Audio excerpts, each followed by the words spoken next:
Ahí volví otra vez. Bueno, disculpen, es que estaba con mis hijos.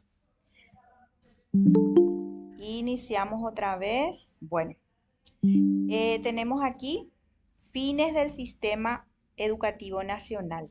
Esto, por ejemplo, tienen que ustedes, eh, fines del, a ver, ahí se me va. Bueno, fines del sistema educativo nacional. Esto, por ejemplo, ustedes tienen que hacerle una leída más o menos detenida, como para ir, porque es también una forma de, de ítems que van saliendo. De hecho, que yo les voy a ir aplicando en el simulacro estos puntos que tenemos aquí de lo que son la Ley General de Educación. Justamente por eso es que yo voy desmenuzando en los simulacros, porque es una manera que ustedes también vayan conociendo, vayan volviendo a leer. Por ejemplo, si a ustedes uno de los puntos dentro del simulacro no saben bien cuál es su respuesta, entonces, ¿qué es lo que van a hacer ustedes? Van a volver al material, van a volver a leer. Por eso yo siempre les digo, bueno, lean tal y tal material y entonces yo sobre eso les hago el simulacro. Bien, volviendo a nuestro tema, lo que es capítulo 2, conceptos, fines y principios, a mí me gustaría que ustedes lean bien la parte de fines del sistema educativo nacional. Habla del desarrollo de la personalidad del educando en todas sus dimensiones, también del mejoramiento de la calidad de la educación, la formación en el dominio de las dos lenguas oficiales, la preservación, el fomento de la herencia cultural, lingüística y espiritual, adquisición de conocimientos científicos, la capacitación para el trabajo y la creatividad artística, la investigación científica y tecnológica, la preparación para participar en la vida social, la formación en el respeto de los derechos fundamentales y en el ejercicio de la tolerancia y la libertad. También formación y capacitación de técnicos y profesionales en los distintos ramos del quehacer humano, capacitación para la protección del medio ambiente. Todo eso forma parte de los fines del sistema educativo. Y después habla de a qué principios básicamente se va a estar ajustando lo que es la educación paraguaya, en el afianzamiento de la identidad cultural, el respeto a todas las culturas, la igualdad de condiciones para el acceso, la promoción de la excelencia, práctica de hábitos de comportamiento democrático y todos esos puntos que hablan aquí en este material. Vuelvo a reiterar, ustedes van a estar leyendo así de manera detenida cada uno de esos puntos porque ustedes tienen que familiarizarse con eso porque al final muchas veces son temas de examen.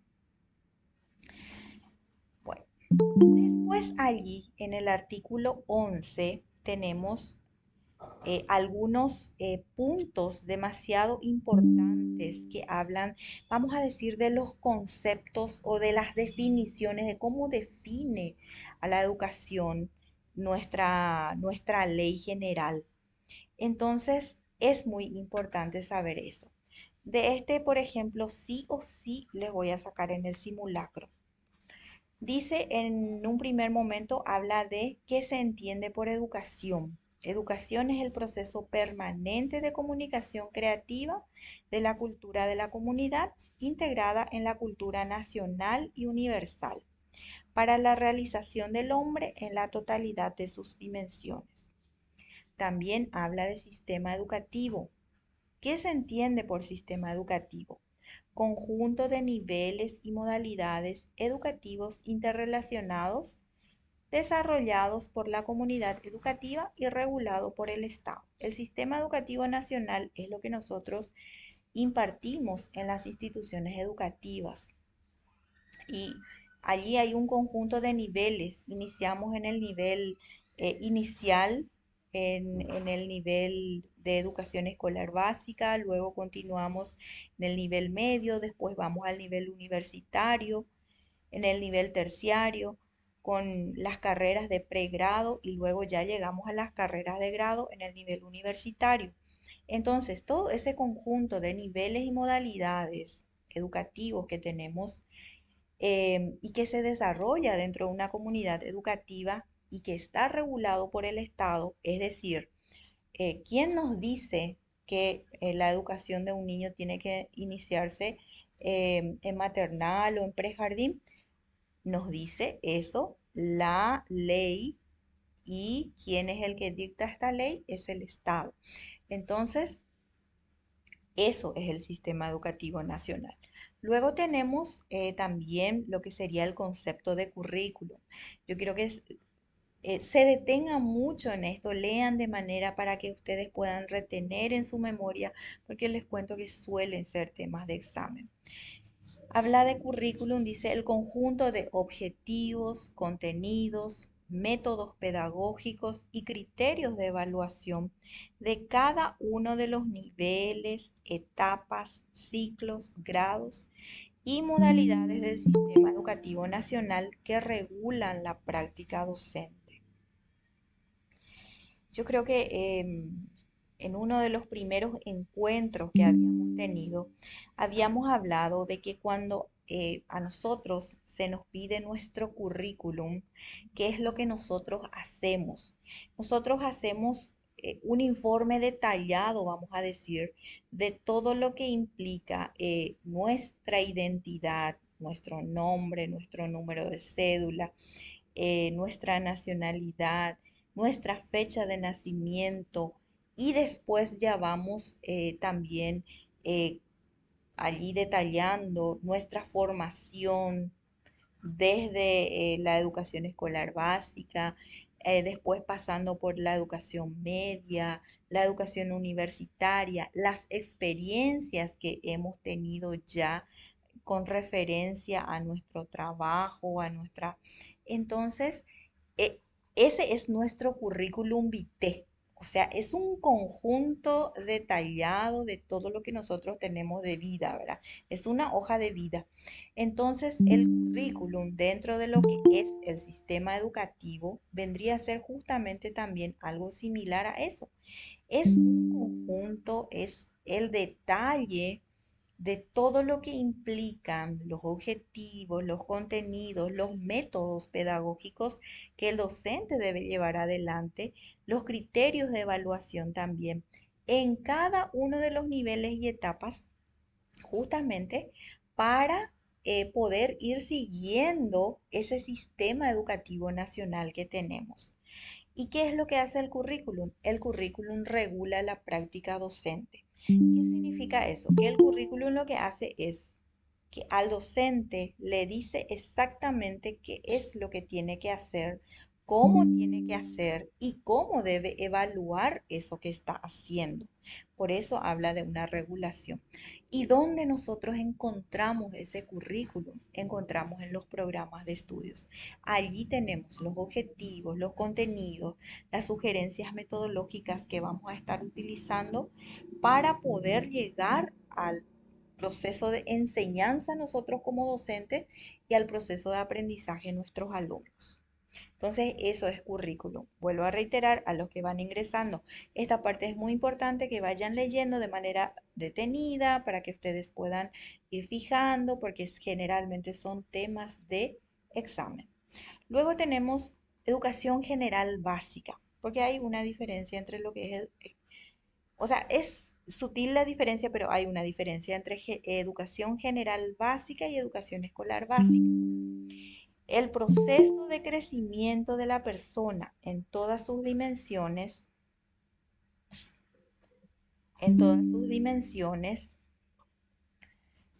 se me fue, ahí, para que se capacite a participar activa y críticamente en la construcción y consolidación de un estilo de vida social flexible y creativo que le permita la satisfacción de sus necesidades fundamentales. La educación general básica, más que un fin en sí mismo, es una base para el aprendizaje y el desarrollo humano permanentes. Implica capacitar para el desarrollo de la personalidad para el trabajo, para la convivencia, la autoinstrucción y la autogestión. Educación general básica. Así como su nombre dice, ¿por qué es general? Porque abarca todo el desarrollo humano y habla de un desarrollo humano permanente. Es una base para el aprendizaje, por eso habla de que es básica, es la base para el aprendizaje. ¿Y implica qué cosa? Implica capacitarle a la persona, al ciudadano, para el desarrollo de su personalidad, también para el trabajo, para que pueda ejercer un trabajo dentro de la sociedad, para también la convivencia, la autoinstrucción y también la autogestión. Entonces la educación general básica es eso, es una educación en forma general, em, también podemos decir en forma integral, pero constituye la base para el aprendizaje y para aprendizajes futuros.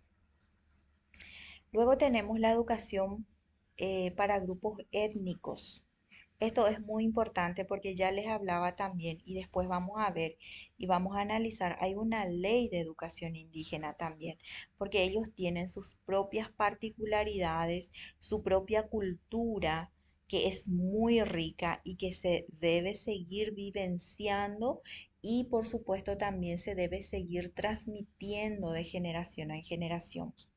La educación para grupos étnicos es la que se ofrece a grupos o comunidades que poseen su propia cultura, su lengua y sus tradiciones y que integran la nacionalidad paraguaya. Luego tenemos la educación formal. Esta diferencia también suele salir, que es la educación formal, es aquella que se imparte en establecimientos educativos aprobados por la autoridad oficial competente en una secuencia regular de ciclos lectivos, con sujeción a pautas curriculares progresivas y conducentes a grados y títulos. Es decir, la educación formal es la que se imparte en las instituciones educativas, ya sea privadas, oficiales, subvencionadas, que inician con lo que sería maternal, educación inicial, educación escolar básica. ¿Qué quiere decir eso? Que tiene, como dice aquí, una secuencia regular de ciclos lectivos. Empezamos con el nivel inicial, primer ciclo, segundo, tercer ciclo, nivel medio.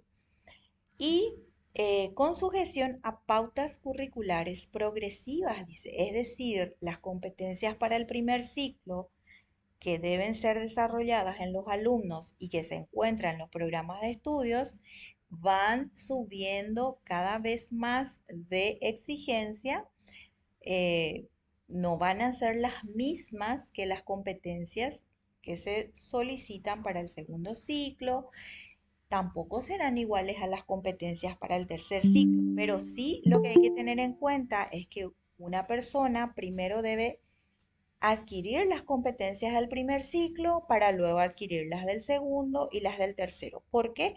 Porque hay una secuencia lógica allí. Y esa secuencia lógica siempre, siempre se tiene en cuenta. En todo momento, en los programas de estudio se tiene en cuenta esa secuencia lógica.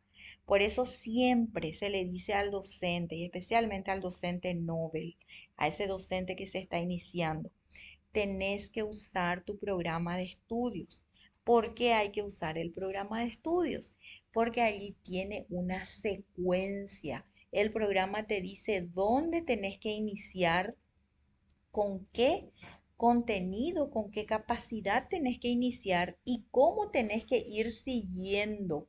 Cuáles son las capacidades, los contenidos que tenés que ir desarrollando después.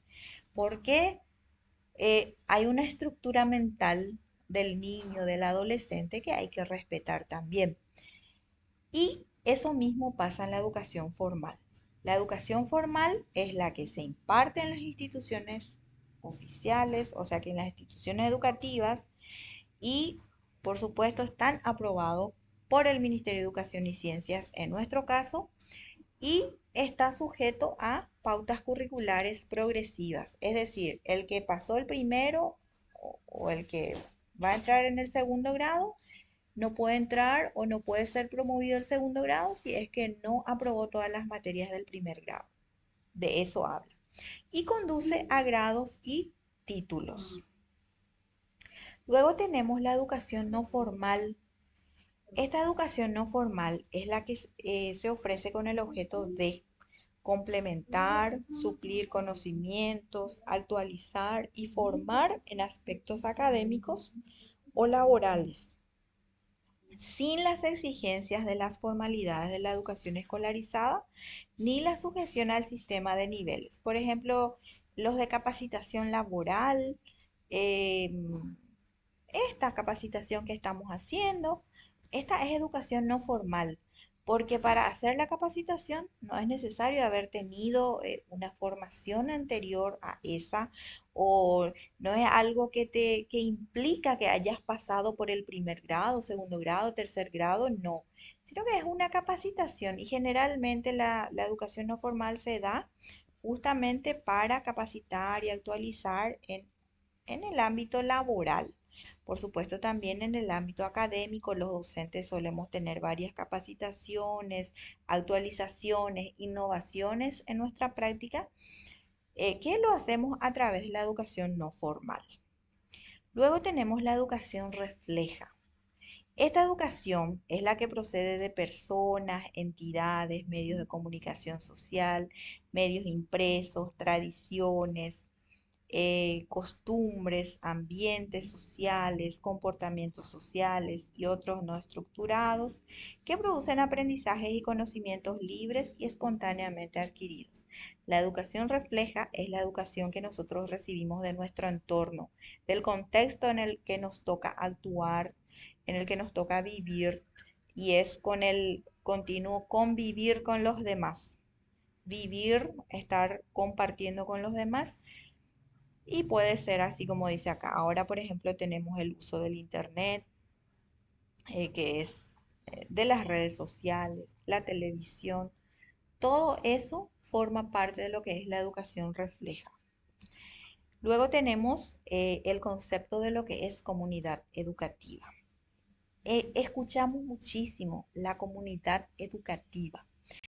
¿Y a qué exactamente se refiere la comunidad educativa? Es el conjunto de personas e instituciones conformadas por estudiantes, educadores, padres de familia o tutores, egresados, directivos y administradores escolares que según sus competencias participan en el diseño, ejecución y evaluación del proyecto educativo institucional.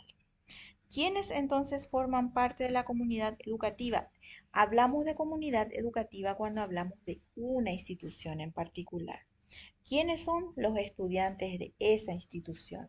Los educadores de esa institución, los padres de familia o tutores de esa institución, los que han sido egresados de esa institución, los directivos y administradores escolares de esa institución. Todos forman parte de la comunidad educativa allí. Entonces, que según sus competencias participan en el diseño, ejecución y evaluación del proyecto educativo institucional. Sabemos que el proyecto educativo institucional se elabora con la participación de toda la comunidad educativa, representados a través de diferentes eh, actores, y dónde se ve reflejado esa representación de los actores de la comunidad educativa. Se ve en el EGIE, que es el equipo de gestión de la institución educativa. Después tenemos lo que es el concepto o la definición de alumno. El alumno es el sujeto inscripto en una institución educativa formal o no formal con el objeto de participar en un proceso de aprendizaje sistemático bajo la orientación de un maestro o profesor. Ese es el alumno, el que está inscrito en una institución educativa, que puede ser formal o no formal, para aprender bajo la orientación de un maestro o profesor. ¿Qué se entiende por educador?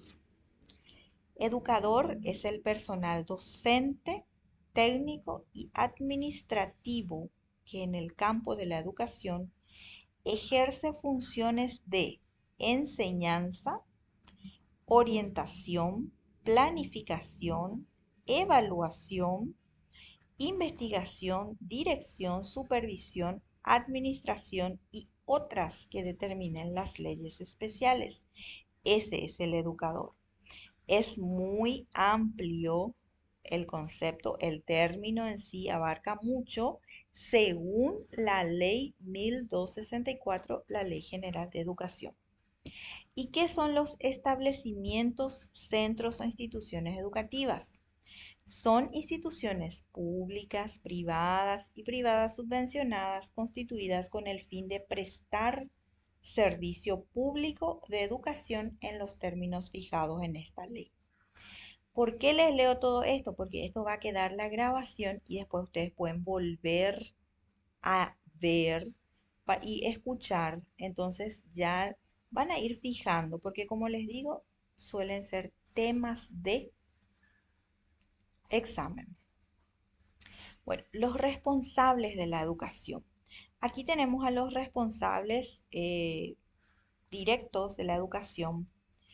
Dice, en el artículo 13 dice, a los efectos del proceso educativo se integrarán los esfuerzos de la familia, la comunidad, el Estado, los docentes y los alumnos. La familia constituye el ámbito natural de la educación de los hijos y del acceso a la cultura. La familia es la primera escuela, se suele decir, ¿verdad? Indispensable para el desarrollo pleno de la persona. El alumno. El alumno es el sujeto principal del proceso de aprendizaje. El sujeto de aprendizaje es el alumno. Esto no se olviden, esto como educadores tenemos que saber. Esto es según nuestra Ley General 1264. ¿Quién es el sujeto principal del proceso de aprendizaje? El alumno. Constituirá deber básico de los alumnos, porque no solamente tienen derechos, también tienen deberes, el estudio y el respeto a las normas de convivencia dentro de la institución. Esto es importante saber porque en la práctica, yo creo que para el examen no va a ser muy importante saber esto, pero sí para la práctica va a ser importante porque muchas veces nos quejamos y decimos ahora los alumnos tienen todos los derechos y los docentes ya no podemos decir nada. Pero ¿qué dice nuestra ley general? Que sí, el alumno es el sujeto principal del proceso de aprendizaje, pero ¿qué pasa? También tiene deberes. ¿Y cuál es el deber principal o básico del alumno? Es el estudio. ¿Y cómo yo voy a hacer que respete? Teniendo normas de convivencia dentro de la institución. Y si el alumno no respeta esas normas de convivencia, entonces allí puede ser sancionado. Luego tenemos, está garantizada para todos la libertad de enseñar, sin más requisitos que la idoneidad y la integridad ética. Los docentes participarán activamente en la comunidad educativa.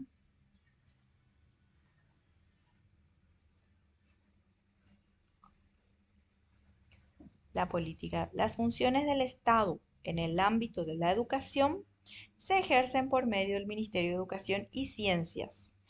El Ministerio de Educación y Ciencias es el órgano rector de la educación en el Paraguay.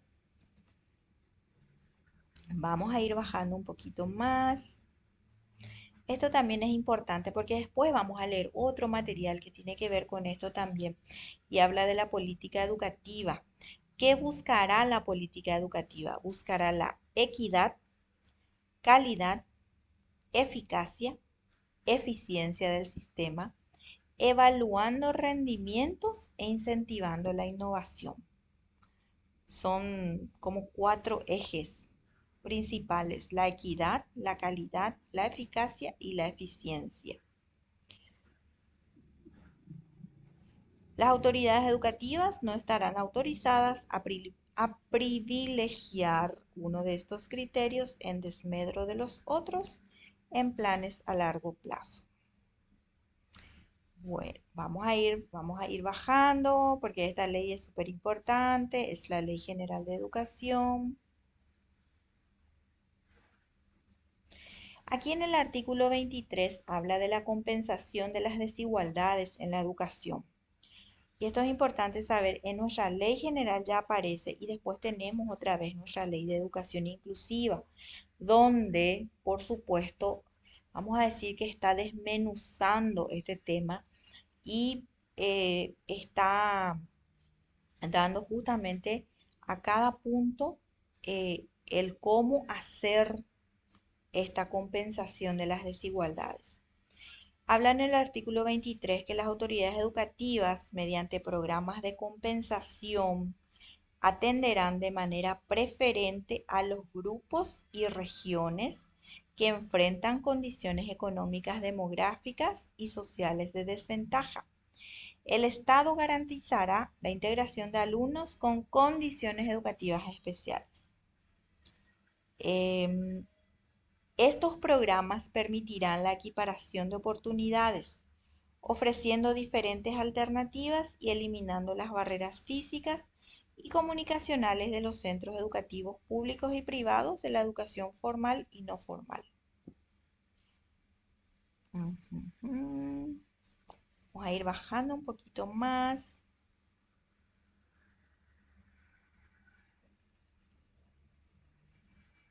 Educación formal.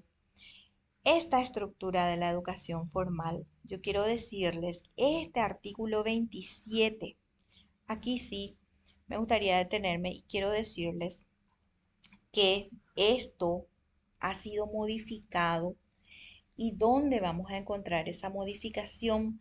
Esa modificación vamos a encontrar en la ley 5749, que es la ley orgánica del Ministerio de Educación y Ciencias. Y en esa ley orgánica está modificada este artículo 27 porque aquí habla de que la educación formal se estructura en tres niveles. De hecho que sí, sigue estructurada en tres niveles, pero aquí habla de que el primer nivel comprende la educación inicial, la escolar básica. El segundo nivel, la educación media, y el tercer nivel, la educación superior. Esto ya no está estructurado de esta manera. Y esto vamos a mirar después en la ley 5749, que es la ley orgánica del Ministerio de Educación y Ciencias, que fue promulgado en el año, si no me equivoco, en el año 2017. 17. Entonces, vamos a verificar bien, pero si mal no recuerdo es en el año 2017. Es una ley y esta ley, la Ley General de Educación 1264, esta fue promulgada en el año 1992. Entonces ya en esta nueva ley ya tuvo sus modificaciones. Bueno, entonces eso es para que ustedes sepan.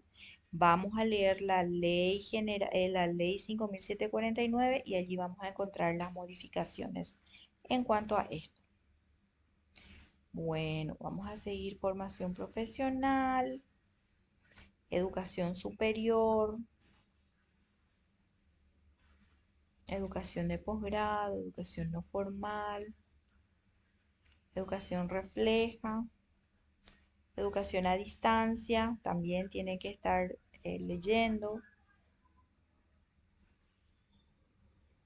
La educación de lenguas extranjeras y de otras etnias, las instituciones públicas o privadas especializadas en el estudio y difusión de lengua extranjera o lenguas de otras etnias de nuestro país recibirán reconocimiento oficial sujetas al cumplimiento. La educación de los grupos étnicos,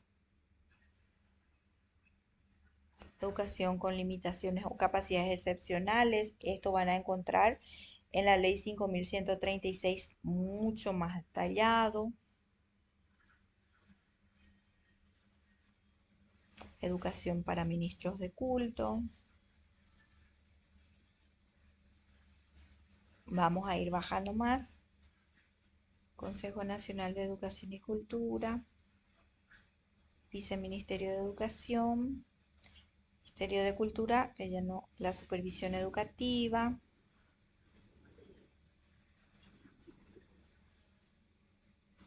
Este, por ejemplo, en el artículo 110 habla de que el supervisor será designado por concurso público y durará en el cargo 6 años, pudiendo ser reelecto. Esto ya no, ya está desfasado, esto ya fue modificado también en la ley 5749, que es la ley orgánica del Ministerio de Educación y Ciencias.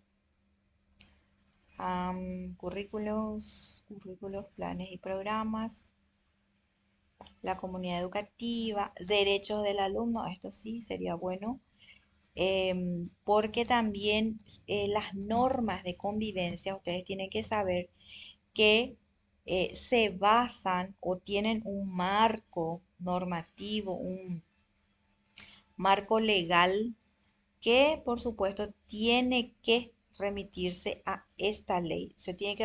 Tiene que estar acorde a lo que es la Constitución Nacional, la Ley General de Educación, el Estatuto del Educador, las leyes, por ejemplo, el Código de la Niñez y de la Adolescencia, también la Ley de Educación Inclusiva 5136. Entonces es importante leer por eso la Ley General de Educación. De los educadores, aquí habla del ejercicio de la profesión de educador, deberes de los profesionales de la educación. Y después tenemos el Estatuto del Personal de la Educación, que acá hablaba de que se iba a definir, pero después de la promulgación de esta ley se llegó a promulgar el Estatuto del Educador, que ya fue en el año 2001, casi 10 años después de la promulgación de la Ley General de Educación.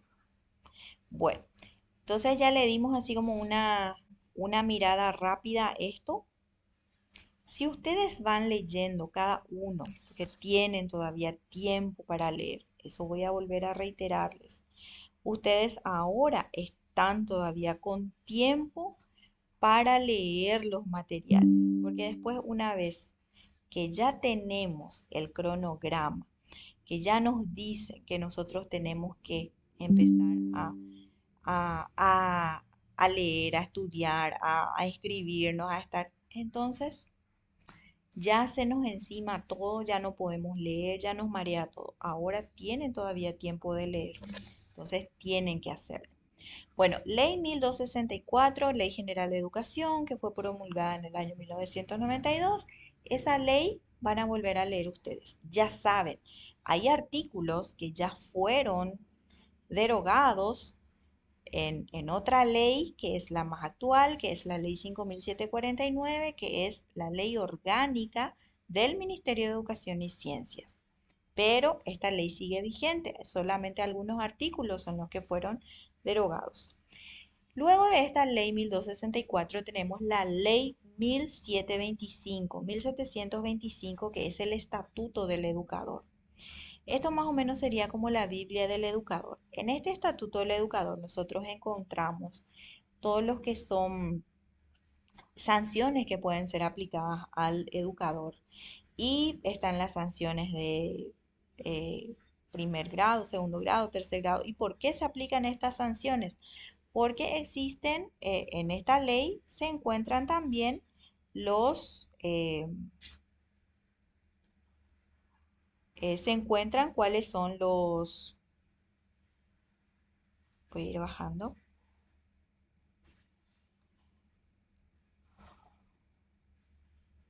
la jubilación, cuáles son los deberes de los educadores,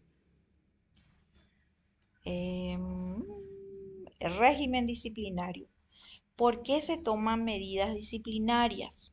Se toman medidas disciplinarias o se toman sanciones en el caso de que el docente incurra en un acto que no esté acorde al estatuto del educador o a las leyes, ya sea la ley general, la Constitución Nacional. Bueno, en esta ley, como les digo, este es como nuestra Biblia. De hecho que tiene sus lagunas. Estamos, yo creo que se está viendo la posibilidad de ir ajustando también esta ley que ya tiene más de 20 años, pero que necesita algunos ajustes. Bueno, la ley en un primer momento habla del personal de la educación. ¿Quién es educador profesional? Educador profesional es la persona que posea título habilitante en cualesquiera de las ramas del saber humanístico, científico, tecnológico y que se dedique en forma regular a alguna actividad docente en establecimientos, centros o instituciones educativas o de apoyo técnico pedagógico a la gestión educativa y que se haya matriculado. Bueno, ¿quién es el o qué, cómo es considerada la actividad profesional del educador? La enseñanza impartida en aulas, talleres, laboratorios, en los distintos niveles y modalidades educativas.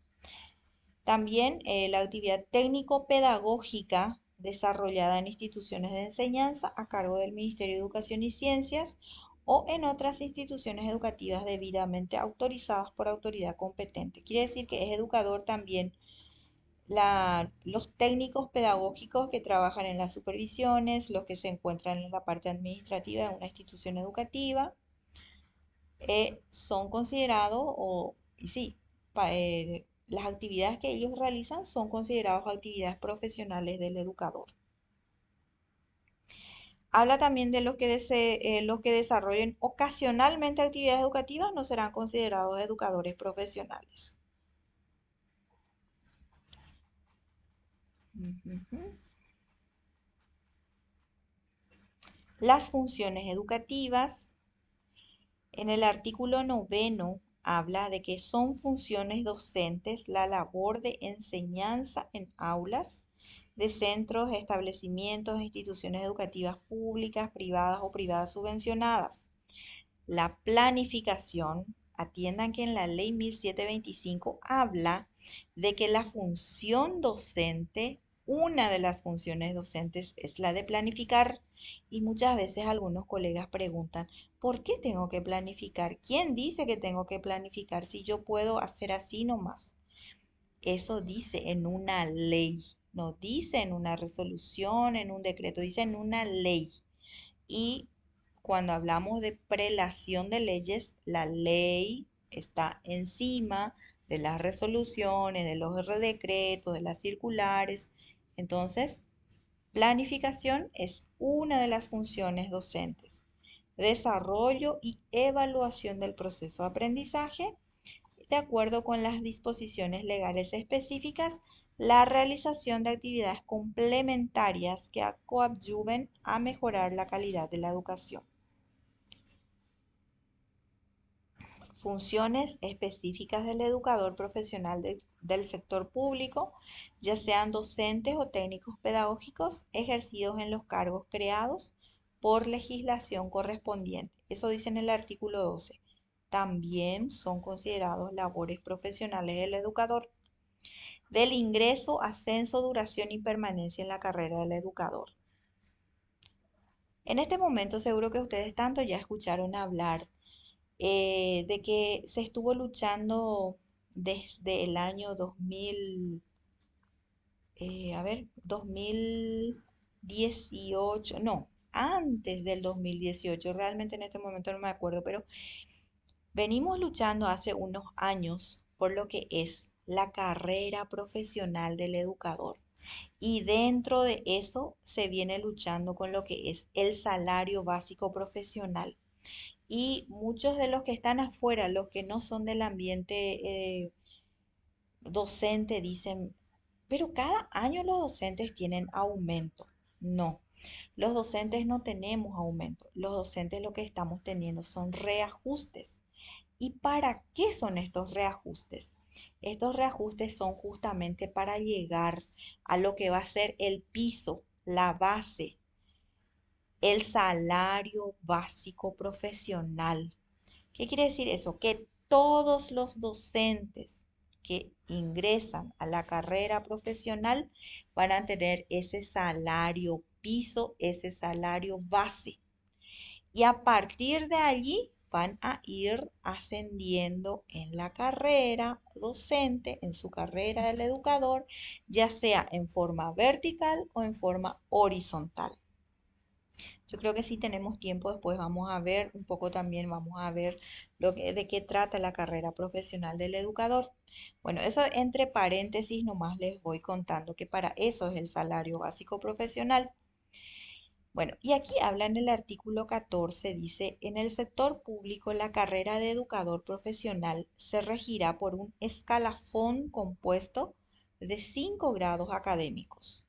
Para ascender de un grado al inmediatamente superior se requiere, en primer lugar, 5 años en el grado inmediato anterior. Y seguro que los nuevos suelen escuchar y los que ya son antiguos conocen de lo que es el escalafón docente. Y este escalafón docente es por quinquenio, o sea, cada 5 años. El primer quinquenio es el que va de 0 a 5 años dentro de la carrera de un profesional, de un educador. Eh, el segundo requisito sería haber satisfecho las exigencias básicas de perfeccionamiento establecidas en el reglamento de promoción de la carrera del personal profesional de la educación. Existen unos criterios que generalmente solemos mirar para poder saber si es que corresponde o no. En el primer quinquenio, o sea, los primeros 5 años, el escalafón del educador, eso se nota después en la remuneración, porque por escalafón se va también aumentando más el beneficio, porque el escalafón no es el salario, el escalafón ya es un beneficio. Entonces, en los primeros 5 años, lo que se paga por escalafón es solamente antigüedad y es 5%. Después, a partir del segundo quinquenio, que es de 6 a 10 años, ahí sí ya se paga por antigüedad y se paga por nivel profesional también. Es decir, ya uno tiene que ir preparando, tiene que tener una preparación, debe ir demostrando que estuvo capacitándose, que se estuvo actualizando con sus certificados con un mínimo de 100 horas por año. 100 horas de capacitación por año tiene que tener un docente para poder acceder a la remuneración por el escalafón. Bueno, y también en un último ya sería quinquenio, habla de haber realizado una investigación educativa según el área de sus funciones. Esto todavía no está reglamentado, por eso no se está aplicando todavía. Imagínense, hace más de 20 años que está el Estatuto del Educador, pero hasta el momento no se está. Dice, para el ascenso del cuarto al quinto grado de la carrera de educador, a más de los requisitos indicados en el artículo anterior, el educador deberá acreditar su formación pedagógica universitaria. Es decir, indefectiblemente, y eso tienen que saber todos los docentes que están ahora ya iniciándose o los que igual los que ya están en carrera, tienen que saber que para ir accediendo sí o sí para el cuarto y el quinto quinquenio, el quinto grado de la carrera profesional del educador, deben contar con su título de grado. Es decir, tienen que tener una licenciatura, tenían que haber ya hecho alguna carrera en una universidad para obtener el título de grado. Bien, vamos a continuar. Ley 1725. Educadores, titulares, interinos, eso también tienen que leer. Remuneraciones. Aquí en el artículo 23 justamente habla del salario básico profesional que recién ahora, imagínense, en el año 2001 se promulgó la ley y ahora recién se está, este año más o menos vamos a llegar a lo que es el salario básico profesional y desde el próximo año se instala la carrera profesional del educador. Se considera salario básico profesional tanto para el sector público como para el sector privado a la remuneración evaluable en dinero en virtud de las funciones técnicas, docentes y administrativas establecidas en el presupuesto general de la nación para cada función. Después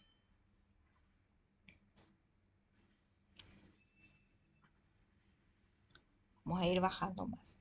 Dice, artículo 26, esto es importante, para los educadores profesionales del sector público se establece un incremento salarial de acuerdo al escalafón del educador conforme a su antigüedad, títulos, méritos y aptitudes y deberá comprender 10% más por nivel profesional sobre el salario básico profesional por cada grado a partir del segundo grado y 5% más por antigüedad por cada grado hasta un total de 25 años y de manera automática. Eso ya les estaba también diciendo que en los primeros 5 años solamente hay un incremento por antigüedad. A partir del segundo quinquenio, que es de 6 a 10 años, hasta el quinto, ya se da por antigüedad y por nivel profesional también. Y como mínimo uno debe tener como 100 horas. En este mismo momento, una persona que ya está en el tercer quinquenio ya tiene un escalafón, dependiendo también del monto de su salario, ya estaría cobrando un escalafón más o menos entre 2 millones a 2 millones y medio. Eso es lo que puedo decirles, ¿verdad? Bueno, después tenemos la jubilación. Esta parte, por ejemplo, está totalmente desfasado porque existe una ley de jubilación que deroga algunos artículos de esta ley 1725 también, porque aquí habla, por ejemplo, que tiene que haber cumplido 45 años de edad los varones y 40 las mujeres, y haber realizado su aporte jubilatorio durante todo el tiempo de su carrera de educador profesional. Ahora ya hay ciertas modificaciones en esto, entonces formación y actualización permanente. Aquí está. Deberes y derechos de los educadores. Tenemos totalmente, dice, los establecidos en el artículo 135 de la Ley General de Educación. También a percibir sus haberes en los días de receso establecidos, es decir, el educador debe cobrar vacaciones de invierno y vacaciones también las de verano, por los asuetos, suspensión de clases por causas ajenas a la voluntad del educador. También tiene derecho a permiso con goce de sueldo por maternidad en todos los niveles y modalidades. Y acá habla de 6 semanas antes y 6 semanas después del parto.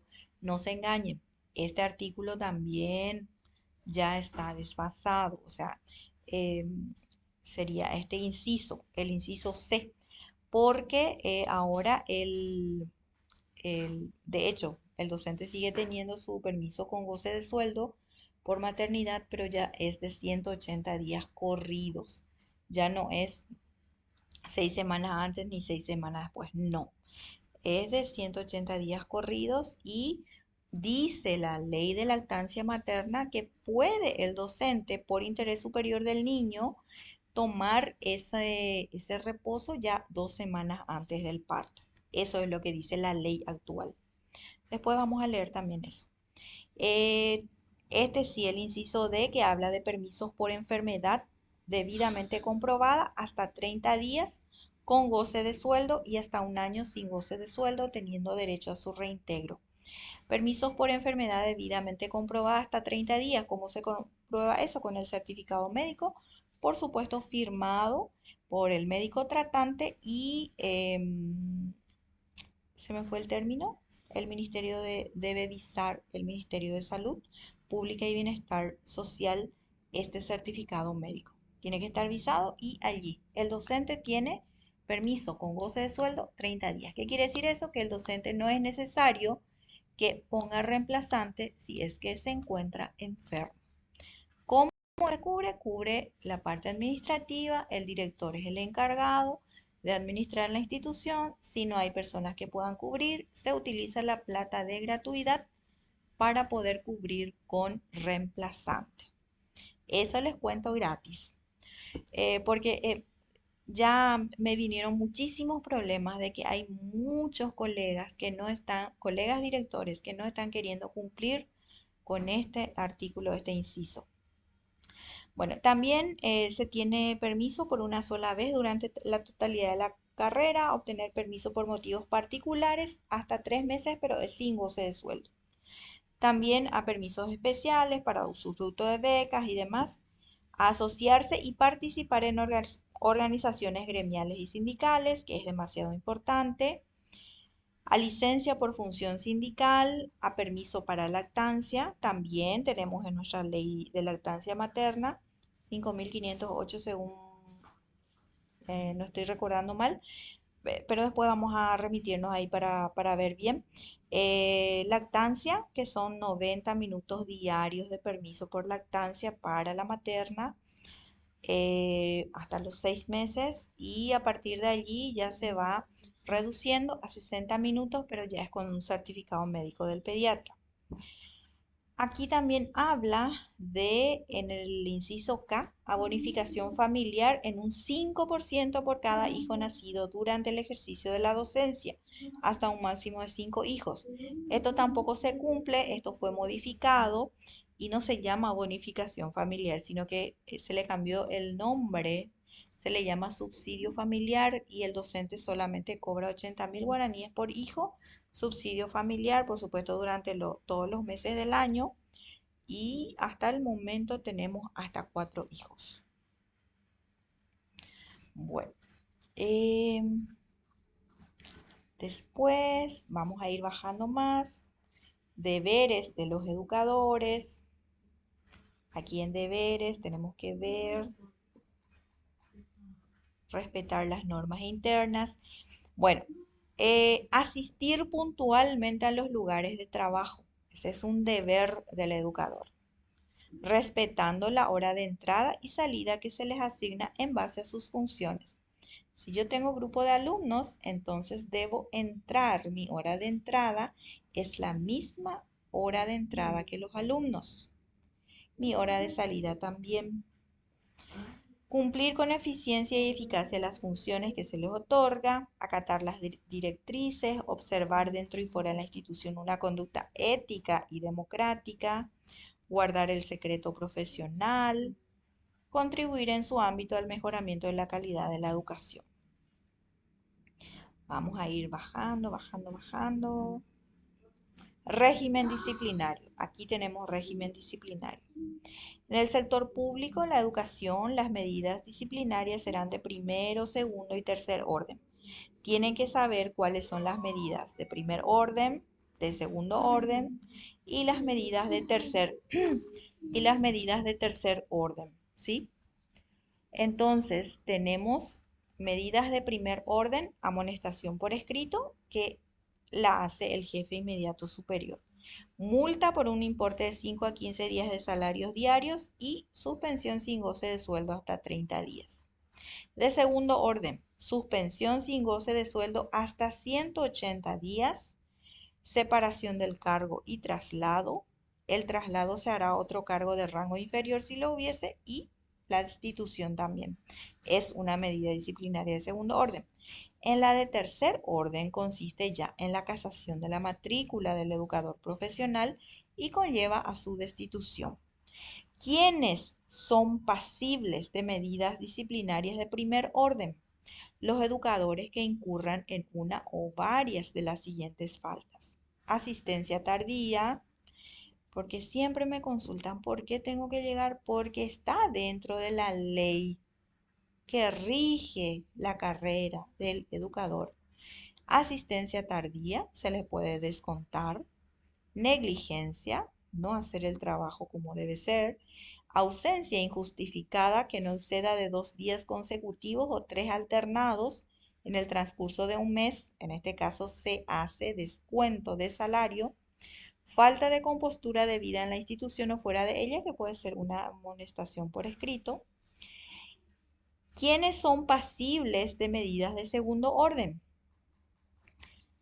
Ausencias injustificadas por más de 2 días en forma consecutiva o 3 alternadas en el transcurso de un mes. Abandono del cargo, incumplimiento de las disposiciones emanadas de la superioridad. ¿Sale una resolución? No, yo no voy a hacer porque no quiero hacer.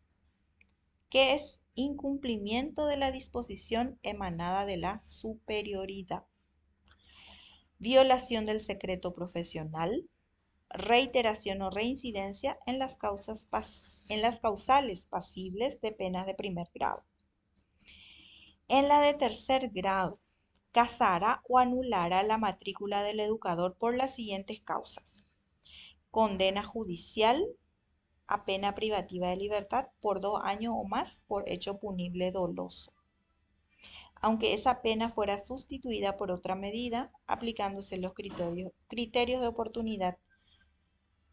Inhabilitación para el ejercicio de cargo público, incapacidad física o mental para el ejercicio de la profesión, judicialmente comprobada, por faltas graves a los deberes y obligaciones inherentes al ejercicio de la profesión de educador, daño patrimonial a bienes del Estado, bienes de la institución educativa o repartición ministerial, bienes de la comunidad educativa suficientemente comprobado. ¿Qué pasa cuando se le casa la matrícula a un educador? No podrá ejercer la profesión por el tiempo que la resolución lo indique, ni en el sector público ni en el privado, si la matrícula fuese casada por las causales contenidas en los incisos A, B, C. La misma será definitiva.